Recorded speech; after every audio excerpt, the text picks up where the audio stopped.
Hi, my name's Trey. I'm the Director of Marketing here at Clear Guidance Partners. And over the next 8-ish posts, we are going to start diving into different chapters of our cybersecurity guidebook. So today, chapter 1, we are going to be talking about how to protect your login. Dustin, do you have some tips, tricks of how to do that?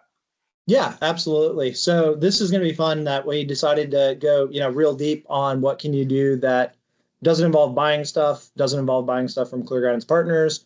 A lot of your tools probably already have it. So that was a big focus for us as we put this together. So with that as a starting point, the login, the identity is what we call it in cybersecurity. So if you look at historically, we had going back 10 years ago, right? I have an office, I have a server, I have a firewall. The cloud wasn't really much of a thing, or maybe 15 years ago, right? Cloud wasn't much of a thing.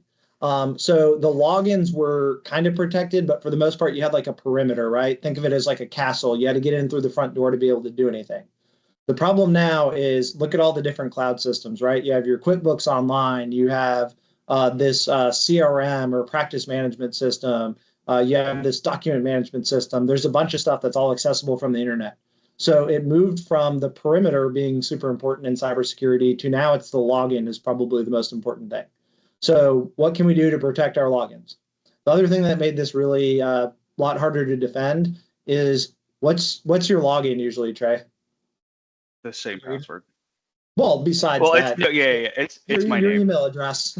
Yeah, it's my username and But then that's a great example, though. Is so now they know is that Trey at clearguidance.com, that's your login. And a lot of people use the same password, but whenever they get it, they're trying to hit it. It's not, back in the day, you could make up something silly, that kind of thing. Almost all these sites now are forcing you to use your email address as a login.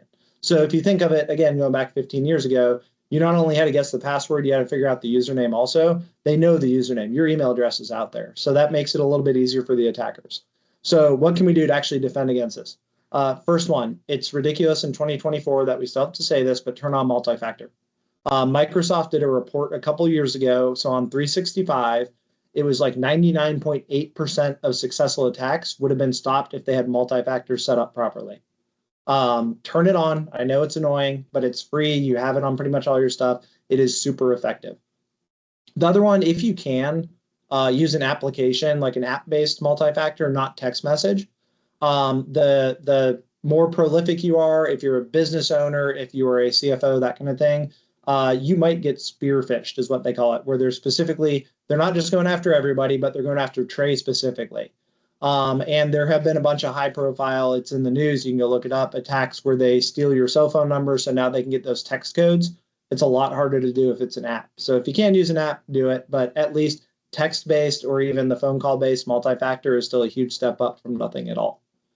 The other one this one I love because it does make your life easier in a lot of cases, is rather than having a gibberish password that's, replacing the A with an at sign and S's with dollar signs, like that works some. But one of the things that's in the post that Trey's putting together is it's a password table that shows how hard it is to hack. It's better to do a longer password than it is to do a more complicated one. So if you can string 5 or 6 words together, and do horse battery stapler, like that's a good secure password versus a much shorter one that has some gibberish in it. So, and it's also easy to remember, which is great. So don't worry as much about the complexity. Length is better. If you can get with a low complexity password, 18 characters, that's much better than a high complexity 10 character password. Trey kind of queued me up already. Use different passwords for different websites. Come on, dude. But because what happens, these passwords are going to get out. The other downside is you can't control the security of these vendors. They might not be encrypting your password properly. There might be a hacker that's in the system that's kind of intercepting it, whatever. But you have to assume your password will get out at some point. So different password for each system. That's why. The other thing that makes that easier is Password Manager, which I know you have one, Trey. I do, yes. There's free ones you can download. We use Bitwarden at Clear Guidance. Big fan of it. They have a free version for personal use, but it has a password generator in there. And then having that password manager makes it super easy to have different passwords at each website. And you don't have to sit there and remember it because you pull up the website, Bitwarden pops up and says, hey, can I enter your password? Yes, and you're good to go. You're logged in. One other piece of advice on that. is a lot of people use their Google Chrome, their Microsoft Edge, Safari, all that good stuff, the built-in password manager. If you do that, that is not the most secure option, but make sure that you set a password on your browser. With Chrome, for example, you would have to sync it against a Gmail account. The reason for that is if you just use the built-in password manager there and don't have a password set on the browser, don't have an account synced, it's pretty easy for hackers to get into it if they get on your computer. If it does have that password, it levels up the security settings automatically. So that's super helpful. And then one final one, this is more from the business perspective, disable old accounts. It's crazy how many companies we walk into and we're looking at it, we're doing an audit of their network, or maybe we're bringing them on for, outsourced IT services. One of the first things we do is we run through and we look at all the accounts that are active.